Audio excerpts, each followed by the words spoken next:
Il semblait avoir vu la trahison venir, mais son visage était marbré de douleur. « Iskara, pourquoi ?»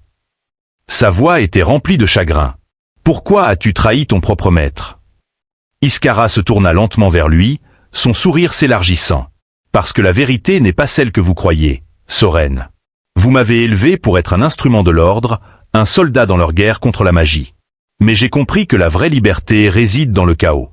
Babacar doit comprendre cela, il doit choisir. L'éclat d'haleine n'est pas une force de lumière, c'est une clé pour briser les chaînes de ce monde. » Babacar, piégé dans un tourbillon d'émotions contradictoires, chercha désespérément à se raccrocher à ce qu'il savait être juste.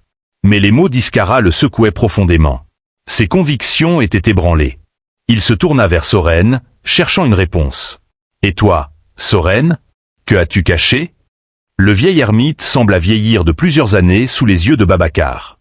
La vérité, Babacar, est une arme à double tranchant. Les mages de l'ordre ont agi pour préserver l'équilibre du monde, mais cet équilibre repose sur des sacrifices terribles. Lyanna n'est pas la victime, elle est l'élu, l'une des clés. Mais il y a un autre chemin, un chemin où l'éclat peut être utilisé autrement. Babacar comprit alors, dans un éclair de lucidité, que son destin n'était pas aussi simple qu'il avait cru.